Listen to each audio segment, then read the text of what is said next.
Hello बच्चों, कैसे हैं आप सब। उम्मीद करता हूँ बिल्कुल आप सब ठीक ठाक होंगे और अपने परिवार के साथ बिल्कुल खुश होंगे और अपनी पढ़ाई जो है बच्चों सही तरीके से कर रहे होंगे। बच्चों, जैसा कि आप जानते हैं कि हमने पूरा फिजिक्स जो है क्लास 11th का पूरी सीरीज चलाई हुई है और इसी कड़ी को आगे बढ़ाते हुए भाई हम जो है पढ़ रहे हैं। आज करेंगे motion in one day. Motion in one day, one dimension motion में बच्चों ये पार्ट होने वाला है 3। पहले 2 वीडियो में बना चुका हूं। अगर आपने वो दोनों वीडियो नहीं देखी हैं तो लिंक डिस्क्रिप्शन बॉक्स में है, आप जाकर के इनको देख लीजिए। चलिए, और आज हम पढ़ेंगे एक्सेलरेशन के बारे में कि एक्सेलरेशन क्या होता है। ठीक है, एक्सेलरेशन होता क्या है, इंस्टेंटेनियस एक्सेलरेशन क्या होता है और इसके ऊपर फिर हम सवाल करेंगे। और वीडियो को स्टार्ट करने से पहले बच्चों आपसे यही रिक्वेस्ट है कि भाई चैनल को पहले तो वीडियो को लाइक करें, शेयर करें अपने दोस्तों के साथ और चैनल को सब्सक्राइब कर लें। अगर देखिए आपके सपोर्ट की बहुत ज़्यादा ज़रूरत है। अगर आप सपोर्ट मुझे करते हैं तो भाई यहाँ पर मेरा ये है कि फिजिक्स की केमिस्ट्री और मैथ्स की क्लास भी यहाँ पर जल्दी स्टार्ट हो जाए, ताकि हरियाणा बोर्ड के लिए, मैंने बहुत सर्च किया, हरियाणा बोर्ड के लिए कोई प्लेटफॉर्म नहीं है। तो मेरा ये एम है कि भाई हरियाणा बोर्ड के बच्चों के लिए एक अच्छा सा प्लेटफॉर्म मैं तैयार कर दूँ। इसके लिए मुझे आपके बहुत सपोर्ट की ज़रूरत है। तो बच्चों सपोर्ट आप करते रहिए, ठीक है, ताकि जो मेरे हर छोटे भाई बहन को क्वालिटी एजुकेशन मिले और उनको मतलब ऐसी चीज़ें फील ना हो कि भाई उनके पास ऐसी ये चीज़ें नहीं हैं। ठीक है, तो चलिए बच्चों स्टार्ट करते हैं और मुझे बताएं जल्दी से कि आपको जो चीज़ें हैं सही आसानी दिखाई दे रही हैं, वीडियो ऑडियो क्लियर है या नहीं, जल्दी से बताएं। ओके है सर, वेरी गुड। चलिए मोशन इन 1D का एक्सेलरेशन देखते हैं। तो अगर बच्चों मैं बात करूं एक्सेलरेशन होता क्या है, तो एक्सेलरेशन अगर देखिए तो इसको बोलते हैं rate of change of velocity per unit time, इसको बोलते हैं एक्सेलरेशन। एक्सेलरेशन का अगर बात करें, एक्सेलरेशन जो है इसको ए से तो डिनोट करते हैं, ठीक है। और बच्चों एक वेक्टर क्वांटिटी है, ये वेक्टर क्वांटिटी है, ठीक है भाई। इसका अगर फॉर्मूला लिखना, चलो यूनिट की बात करें तो वेरी इंपॉर्टेंट चीज क्या है, यूनिट जो है मीटर पर सेकंड स्क्वायर, ठीक है। अगर फॉर्मूला की बात करें तो एक्सेलरेशन लिखा जाता है v minus you upon T. ये v क्या है बच्चों, फाइनल वेलोसिटी। यहां लिख देता हूं एक्सेलरेशन को, formula final velocity minus initial velocity और डिवाइड बाय टाइम। ये आपका एक्सेलरेशन का बच्चों फॉर्मूला हो जाता है। चीजें क्लियर हो रही हैं, बताएं। अच्छा नहीं दिखाई दे रहा तो जस्ट अभी बताना।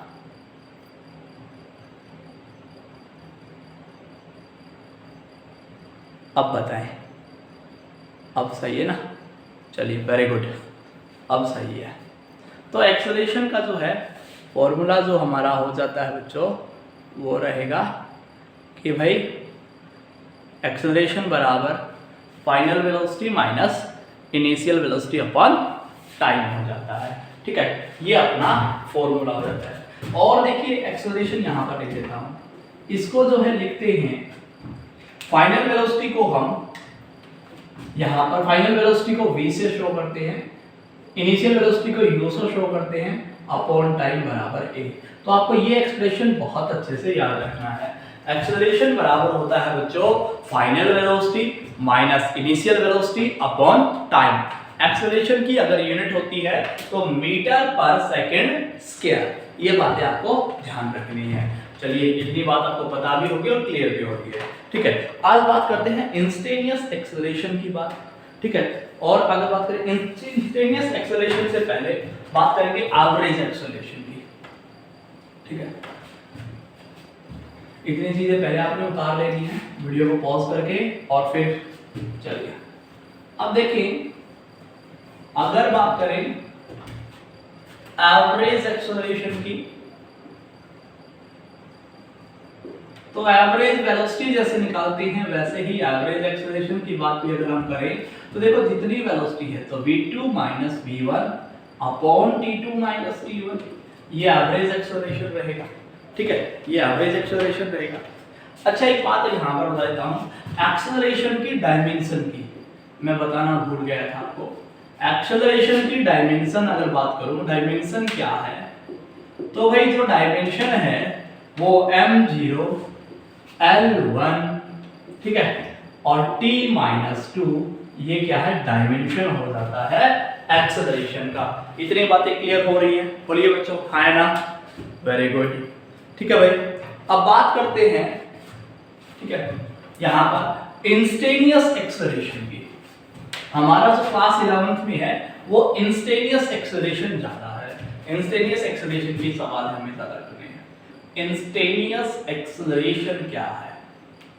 इंस्टेनियस एक्सेलरेशन, देखिए भाई, एक्सेलरेशन के लिए जैसे वेलोसिटी निकाली थी इनिशियल वेलोसिटी, इंस्टेनियस वेलोसिटी, तो वेलोसिटी के लिए मैंने बोला था ds अपॉन dt, ठीक है, क्योंकि डिस्प्लेसमेंट में चेंजमेंट था टाइम के अकॉर्डिंग। तो इंस्टेनियस एक्सेलरेशन जो रहेगा वो a बराबर रहेगा dv upon dt, dv upon dt। ठीक है भाई, तो इंस्टेनियस एक्सेलरेशन बच्चों आपको क्या रहेगा, dv अपॉन dt। ठीक है भाई, अच्छा अब अगर बात करें इसके ऊपर सवाल कि इंस्टेनियस एक्सेलरेशन कैसे करेंगे, सवालों से ज्यादा चीजें आपको क्लियर होती हैं। चलिए अब सवाल देखते हैं। तो सवाल, पहला सवाल लेते हैं, ठीक है, कि भाई पहला सवाल हम लेकर के चलते हैं कि v बराबर है, एक सवाल आपको दिया गया है, इंस्टेनियस एक्सेलरेशन आप निकाल लेंगे a बराबर dv अपॉन dt। ठीक है, चलिए सवाल है v बराबर 2t square minus 40, find acceleration at t is equal to 3 second. और इंस्टेनियस वर्ड को मैं बहुत पहले एक्सप्लेन कर चुका हूं, तो आपको उसमें टेंशन लेने की जरूरत नहीं है, प्रीवियस वीडियो देखिए बस। एवरेज एक्सेलरेशन, अच्छा, and average acceleration from 0 to 3 second, 0 से 3 सेकेंड तक इसका एवरेज एक्सेलरेशन निकालना है। v बराबर ये दिया गया है और इसका हमें एक्सेलरेशन निकालना है। तो अब एक बात बताएं, a बराबर है, a इंस्टेनियस बराबर है, यहां लिखता हूं a इंस्टेनियस बराबर है, वो रहता है बच्चों dv अपॉन dt। ठीक है, तो ये dv की अगर बात करें तो d इंटू dv की value 2t square minus 40 upon dt। ठीक है, चलिए अब डिफरेंशिएशन आपको करने आना चाहिए। ठीक है, तो देखिए डिफरेंशिएशन का बेसिक फंक्शन मैंने आपको बताया कि डिफरेंशिएशन में नई पावर को आगे, जो एक पावर उसको आगे ले आते हैं, तो 2 into 2, और एक पावर जो है घटा देते हैं, मतलब 2 माइनस 1, ये डिफरेंशिएशन है। माइनस 4, t की पावर अगर 1 थी तो आगे ले आए, और t की पावर 1 माइनस 1, ये हो जाएगा 4t की पावर 1 माइनस 4, और t की पावर ये 1 माइनस 1 0 हो जाता है, तो मतलब 4 बच जाएगा। तो एक्सेलरेशन जो है इतना रहेगा, इस कोफिशिएंट पे आएगा। अब बोल रहा है at t is equal to 3 second पे, तो बच्चों t की वैल्यू 3 रख दूंगा मैं, 4 into 3 माइनस 4, 4 3 जा 12 माइनस 4 बराबर 8 मीटर पर सेकंड स्क्वायर। ये t is equal to 3 second पर मेरा एक्सेलरेशन हो जाता है। बताएंगे, समझ आया? एक बार फिर से मैं रिवाइज करवा रहा हूं। एक इंस्टेनियस बच्चों होता है dv अपॉन dt, और dv upon dt 2t square minus 40। ठीक है भाई, ट्वाइस 2 आगे ले जाता हूं, इंटीग्रेशन आपको करना आना चाहिए, ये पावर आगे, तो 2 स्क्वायर का 2t बन गया, ठीक है, और 4t का 4 बन गया। ठीक है, तो 2 टू जा 4t माइनस 4, यहाँ पर t की वैल्यू 3 रखता हूं, तो 4 3 जा 12 माइनस 4 बराबर 8 मीटर पर सेकंड स्क्वायर। ठीक है भाई, अब देखिए average acceleration from average acceleration from ये 0 से 3 सेकेंड। अब 0 से 3 सेकेंड तक एवरेज एक्सेलरेशन निकालें, 0 से 3 सेकेंड तक एवरेज एक्सेलरेशन निकालें। तो देखिए भाई, एवरेज एक्सेलरेशन की अगर मैं बात करूं, मैं एक बार इसको साफ कर देता हूं, आप एक बार इसको नोट कर लें। नोट कर लिया? हाँ ओके, चलो एक बार इसको नोट कर ले बच्चों, ठीक है? वीडियो को पॉज करके एक बार नोट कर लेना, मैं इसको साफ कर रहा हूं। चलिए अब देखिए, एवरेज एक्सेलरेशन की बात बोल रहा है, तो यही मैंने बताया v2 minus v1 upon t2 minus t1। v2 के मतलब कि भाई v जो है वो वेलोसिटी एट 3 पे माइनस वेलोसिटी एट 0 पे, और टाइम जो है 3 माइनस 0, ये अपना जो है एवरेज एक्सेलरेशन यहाँ पर हो जाता है। बताएं, चीजें क्लियर हो रही है? यस।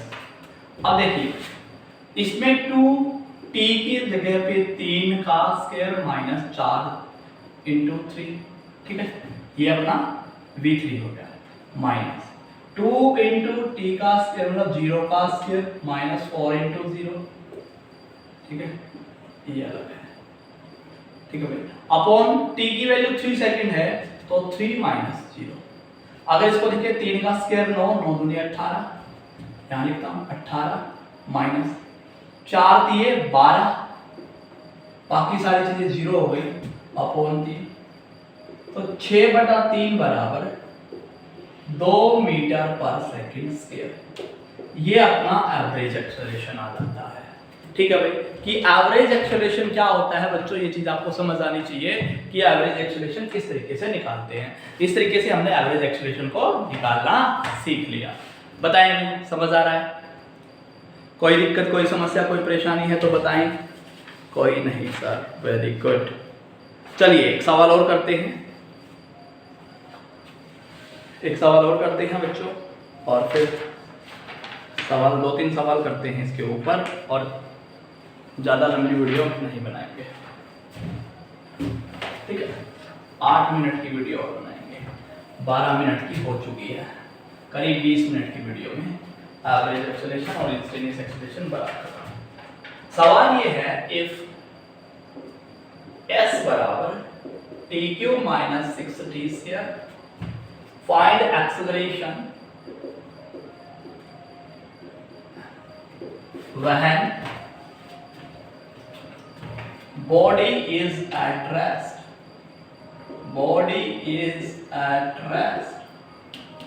बॉडी जो है बच्चों रेस्ट पे हो तब। अब मुझे एक बात बताएं, अगर मुझे यहां पर ऐसे एक्सेलरेशन अगर मुझे निकालना है, तो पहले आप अपना इंट्यूशन लगाओ, कैसे करेंगे? डिस्प्लेसमेंट की इक्वेशन दी गई है, तो डिस्प्लेसमेंट अपॉन टाइम, मतलब डिस्प्लेसमेंट का डिफरेंशिएशन अगर करते हैं तो मिलता है वेलोसिटी, और फिर वेलोसिटी का अगर हम डिफरेंशिएशन एक बार करते हैं तो मुझे क्या मिलता है? एक्सेलरेशन। बताएंगे? सभी बच्चों को समझ आ रहा है? Very good. चलिए तो देखिए, ds अपॉन dt बराबर v के बराबर, ठीक है? तो चलिए v की वैल्यू निकालते हैं, तो t³ minus 6t square upon dt। भाई इसको सोल्व किया तो देखिए 3t स्क्वायर माइनस 12t, ठीक है? ये किसके बराबर है? डिस्प्लेसमेंट के बराबर, सॉरी वेलोसिटी के बराबर। अब मुझे चाहिए क्या? एक्सेलरेशन। तो हम बोलेंगे एक्सेलरेशन बराबर है dv अपॉन dt, ठीक है? जो कि बराबर हो जाएगा 3t स्क्वायर माइनस 12t के।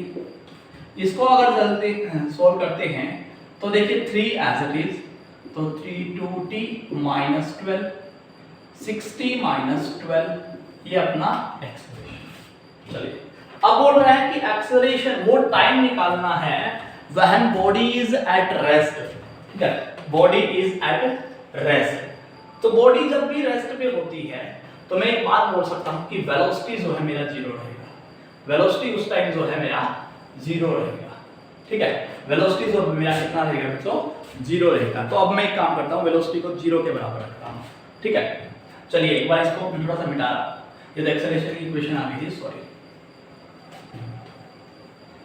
दोबारा से तो देखिए तो अपना ये 0 के बराबर, देखिए 3t² माइनस 12t जो है वो 0 के बराबर आ गया। ठीक है, अब अगर मैं इस वहां पर t की वैल्यू निकालना चाहूं तो 3t² बराबर 12t, इससे ये कैंसिल, t बराबर 4 सेकंड। अब देखिए t बराबर अगर मेरा 4 सेकंड आया तो वो मेरा जो है वेलोसिटी जो है उस टाइम 0 होगी एट t। ठीक है, अब एक बात देखिए, t की वैल्यू मेरे पास क्या आई, 4 सेकंड आई। दूसरी बात, एक्सेलरेशन अगर मुझे निकालना है तो एक्सेलरेशन की इक्वेशन मेरे पास क्या आई, ये होता है dv/dt।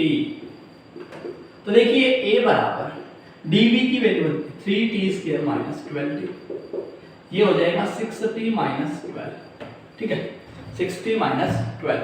अब इस पे t बराबर 4 रख दूं तो एक्सेलरेशन निकाल लूंगा। तो 6 गुना 4 माइनस 12, 24 माइनस 12 बराबर 12 मीटर पर सेकंड स्क्वायर। ये जो है अपना एक्सेलरेशन रहेगा। समझ नहीं आया, दोबारा देखेंगे सवाल को। समझ नहीं आया बहुत सारे बच्चों को, तो दोबारा देखेंगे सवाल को। मैंने क्या बोला, सवाल को पढ़े सबसे पहले तो कि डिस्प्लेसमेंट बराबर t³ माइनस 6t² है।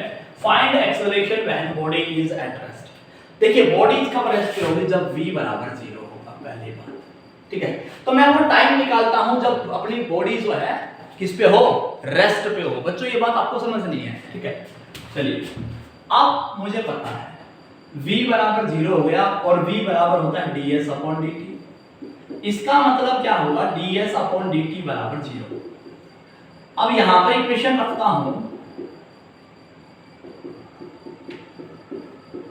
ये सारा का सारा 0 के बराबर। इसका मतलब 3t² माइनस 12t बराबर 0, 3t² बराबर 12t। ठीक है, इस अब t बराबर 4 सेकंड। t की वैल्यू 4 पे वेलोसिटी 0 होती है। ठीक है, अब देखिए अगर v बराबर है ये हो 3t² माइनस 12t, तो a बराबर क्या होगा, dv/dt के। तो a बराबर क्या होगा, 3t² minus 12t upon dt। और ये तो a बराबर जो होगा 3 दूनी 6t माइनस 12, ये एक्सेलरेशन होगा। अब यहाँ पर t की वैल्यू मैं 4 रख रहा हूँ क्योंकि t बराबर 4 पे वेलोसिटी 0 थी। तो a बराबर 6 × 4 माइनस 12, 6 × 24 माइनस 12 बराबर 12 मीटर पर सेकंड। अब बोलिए भाई समझ आया या नहीं आया, बताए बच्चों, समझ आया या नहीं आया? मेरी ख्याल से सबको समझ आया। चलो वेरी गुड। एक सवाल और करते हैं इसके ऊपर, एक सवाल और करते हैं।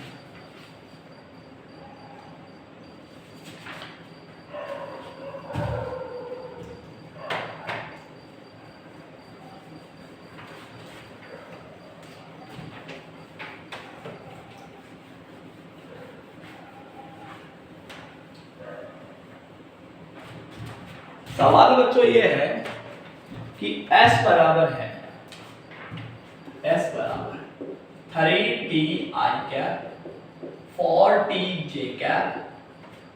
Find velocity speed, find velocity comma speed and acceleration at 1 second. ठीक है भाई, एट 1 सेकेंड। तो एक बात देखो भाई, अगर देखिए s बराबर है कुछ दिया हुआ है तो हम पहले निकालते हैं v। तो v बराबर क्या होता है, ds/dt। ठीक है, ds/dt। बोलो समझ आ रही है बात? Very good. अब देखिए v बराबर है d × 3ti cap 4tj cap upon dt। देखिए 3t का जो है ये रहेगा, तो यहां पर रहेगा 3i cap plus 4j cap. ये अपना क्या आ गया, डिफरेंशिएशन आ गया। अब मुझे बताइए ये वेलोसिटी हमारी बच गई। सवाल अच्छा सवाल है, ये वेलोसिटी बन गई 3i cap plus 4j cap. ठीक है, अच्छा एक बात, तो क्या इसमें टाइम का फंक्शन कहीं पर है, टाइम का कोफिशिएंट कहीं पर है, टाइम है कहीं पर नहीं है ना? तो इसका मतलब वेलोसिटी को है वो velocity is independent of time. ठीक है, यहां हम क्या बोलेंगे, velocity is independent of time. Velocity जो है बच्चों यहाँ पर टाइम के इंडिपेंडेंट है, कि टाइम पे से उसका कोई प्रभाव नहीं पड़ा है, इसका मतलब वेलोसिटी क्या है, कांस्टेंट।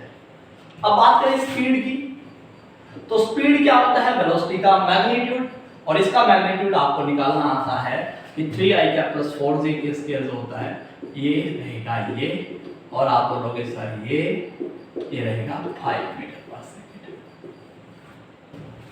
ठीक है भाई, ये अपना रहेगा सवाल कि भाई कैसे हम इस सवाल को कर सकते थे। बताएं कोई समस्या, कोई परेशानी, बताएं बच्चों।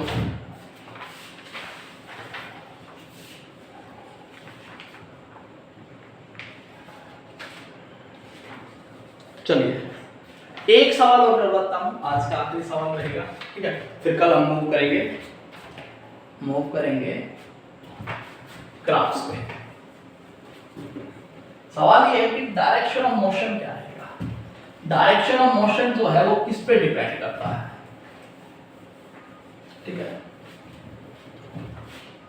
तो एक बात ध्यान रखना, लिख ले इसको, direction of motion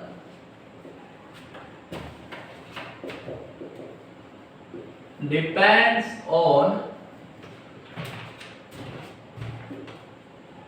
velocity, depends on direction of velocity, ठीक है।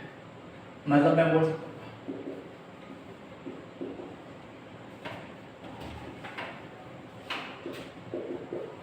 Not on displacement, not on displacement. कहने का मतलब बच्चों क्या है कि डायरेक्शन ऑफ मोशन जो है वो वही होगी जो वेलोसिटी की डायरेक्शन होगी। इस बात को आपको समझ के चलना है। इसी पे एक सवाल करता हूं, s = t³ - 6t² + 90, find the time when body is moving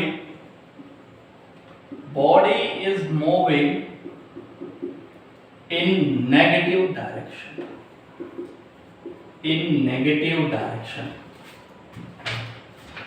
body जब है नेगेटिव डायरेक्शन में हो तब आपको बताना है वो टाइम, ठीक है। और इससे पहले मैंने आपको बता दिया कि डायरेक्शन ऑफ मोशन जो डिपेंड करता है वो डायरेक्शन ऑफ वेलोसिटी के ऊपर डिपेंड करता है, ना कि डायरेक्शन ऑफ डिस्प्लेसमेंट के ऊपर, ठीक है। तो चलिए इस सवाल को करने की कोशिश करते हैं। देखिए मैंने एक बात का पता लगाया कि v जो है वो होगा बच्चों ds/dt, ठीक है। अब एक बात बताओ, वेलोसिटी नेगेटिव कब हो सकता है?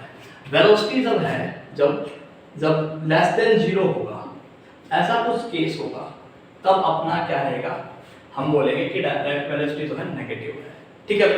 चलिए तो पहले v बराबर है ds/dt, जो कि होता है हम बोलेंगे d × t³ - 6t² + 90 /dt। Differentiation करें तो 3t² - 12t + 9, ये रहा भाई, ठीक है। अब देखिए तो 3t² - 12t + 9, ये अगर 0 से छोटा है, तो मैं क्या बोलूंगा? अगर ये 0 से छोटा है तो मैं ये बोलूंगा कि वेलोसिटी जो है हमारी नेगेटिव में है। बताएं भाई, इतनी बात समझ आ रही है या नहीं आ रही? आनी चाहिए आपको, समझिए बात। चलिए अब देखिए एक बात, इसका फैक्टर करता हूं मैं। तो सबसे पहले 3 कॉमन आप निकाल करके बोल सकता हूं कि भाई ये जो हो जाएगा t² - 40 + 9 < 0। सॉल्व करेंगे तो t² - +3 रहेगा ना, 40 - 3t - t + 3, t common, t - 3 -1 common तो t - 3, t - 1 और t - 3। इतनी बात समझ आ रही है? ये सारे के सारे लेस देन 0, ठीक है भाई। इतनी बातें समझ आ रही है आपको? दिखाई दे रहा है ना? हाँ दिखाई दे रहा है। अब इससे बाहर नहीं लिखेंगे, ठीक है, कुछ साफ कर देंगे, कोई दिक्कत नहीं है, इससे बाहर नहीं लिखेंगे, ठीक है। अब एक बात देखिए जरा,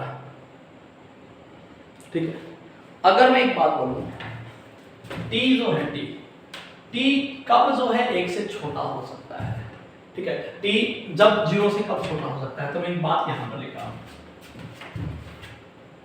t-1 जो है अगर लेस देन 0 बोलूंगा तो t जो है t वो लेस देन 1 रहेगा, t एक तो लेस देन कितना 1 रहेगा, ठीक है। दूसरी बात, अगर मैं बोलूं t-3 जो है वो लेस देन 0 है, तो t जो है वो लेस देन 3 रहेगा, ठीक है, t जो है लेस देन 3 रहेगा। ये बातें आपको ध्यान में रखनी है, ठीक है भाई, ये बातें आपको ध्यान में रखनी है, ठीक है। चलिए अब एक चीज और देखता हूं, सॉरी t जो है यहाँ पर ग्रेटर देन 1 रहना चाहिए, t जो है यहाँ पर ग्रेटर देन 1 रहना चाहिए, ठीक है, और लेस देन 3 होना चाहिए। तो t जो है t ग्रेटर देन 1 और लेस देन 3, आप by hit and trial method भी यूज कर सकते हो इधर कि भाई t की वैल्यू क्या रखें। अगर t की वैल्यू 1 रखेंगे तो ये 0 हो गया, पूरी क्वांटिटी 0। इसका मतलब t की वैल्यू क्या रखें, 1 से तो बड़ी रखें, तो 1 से बड़ी इसका मतलब एक बार 2 रख के देखते हैं, तो 2 में से 1 गया तो 1, और 2 में से 3 गया तो -1।